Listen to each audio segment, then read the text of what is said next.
암처럼 면역 시스템의 문제로 인해 발생한 질병은 좋은 수면을 통해 낮 동안 발생한 오류를 바로잡는 것이 아주 중요합니다.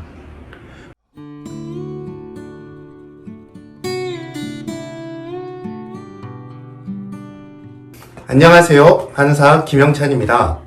지난 생활에는 좋은 식생활에 대해 3가지 기준을 제시했습니다. 이번 시간에는 잠을 잘 자는 방법에 대해 이야기하려고 합니다. 요즘 날씨가 점점 갑자기 더워지면서 잠을 잘 못 이루는 분들이 많습니다.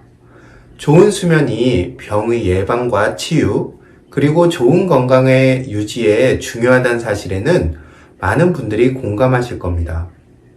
낮에 깨어있는 동안 무엇을 하는가 만큼이나 밤에 잠을 충분히 그리고 잘 자는 것은 매우 중요합니다.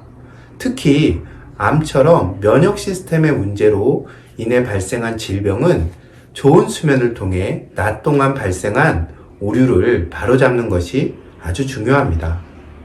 그런데 실제 환자분들을 보면 병을 진단받고 치료하고 또 그 이후에 관리하는 동안 많은 분들이 신체적 혹은 감정과 정신적 이유로 숙면을 취하지 못합니다. 당연히 이것은 병의 치료 과정과 재발 방지에 안 좋은 영향을 주게 되죠. 그래서 이번 시간에는 잠을 잘 잘 수 있는 방법에 대해서 설명하려고 합니다.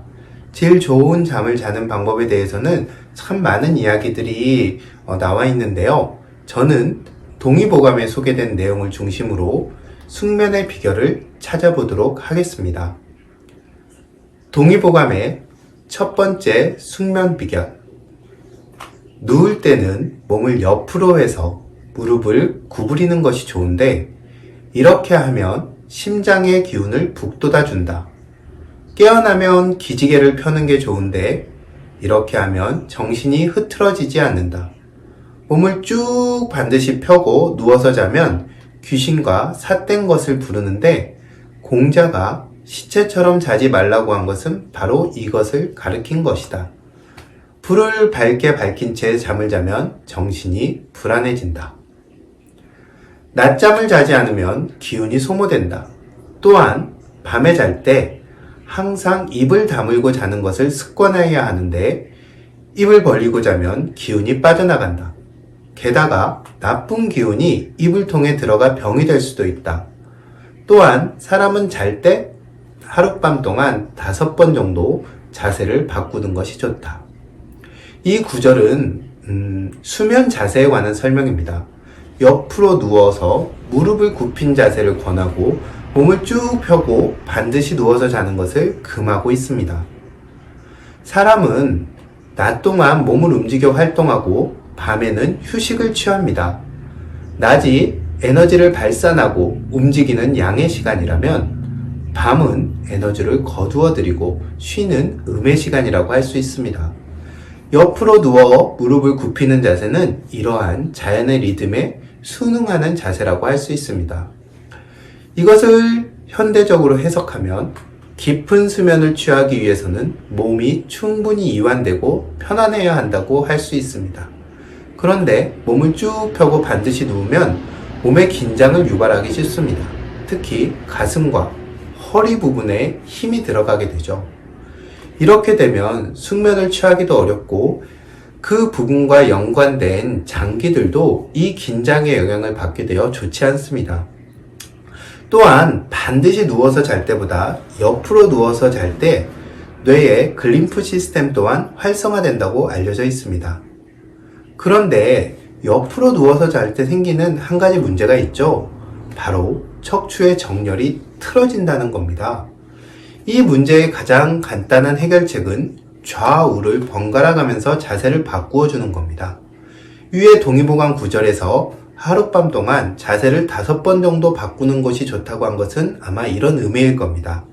물론 여기에 내 체형에 맞는 높이의 베개와 침구 그리고 무릎 사이에 가볍게 쿠션이나 이불을 끼고 자면 척추가 더 편해질 것입니다. 입을 벌리고 자면 좋지 않다는 것은 비염 등으로 인해 입으로 호흡하는 환자들을 통해 쉽게 확인할 수 있습니다. 입안이 건조해지면 점막의 면역작용이 효과적으로 이루어지지 못해서 외부균의 침입을 막을 수가 없습니다. 또한 잇몸과 치아의 상태 또한 나빠지죠.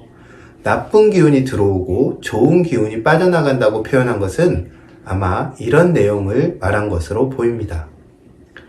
동의보감의 두 번째 숙면 비결.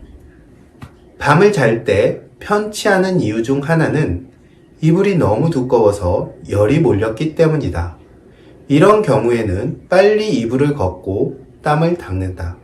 혹 이불이 너무 얇아서 추위를 느끼면 더 덮는다. 이렇게 하면 편안히 잘 수 있다. 배가 고파서 잠이 오지 않으면 가볍게 음식을 먹고, 배가 불러서 잠이 오지 않으면 차를 한 잔 마시고 가볍게 걸은 후에 앉아 있다가 잠자리에 든다.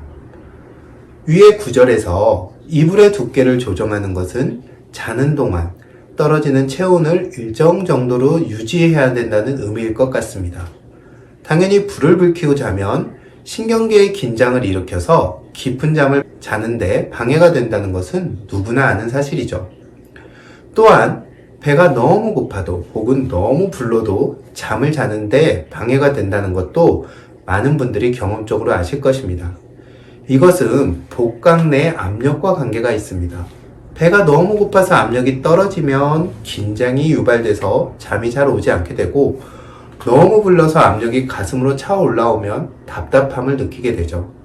이 두 가지 모두 편안한 잠을 자는데 방해가 됩니다. 이럴 때는 그 압력을 가볍게 더하거나 또는 조금 빼내서 배를 편하게 하면 도움이 됩니다. 동의보감에서는 소화가 잘 되는 가벼운 음식이나 차, 그리고 산책을 통해 이것을 해결할 것을 권하고 있습니다. 이런 관점에서 보면 당연히 야식이나 야간의 음주는 숙면에 도움이 될 리가 없습니다. 위에 말한 동의보감에 제시하는 방법 외에도 좋은 잠을 자는 데 도움이 되는 방법은 여러 가지가 있을 겁니다. 대표적인 것이 낮에 햇볕을 쬐는 것과 느리고 깊은 호흡이나 움직임을 통해 몸과 마음을 이완시키는 것이죠.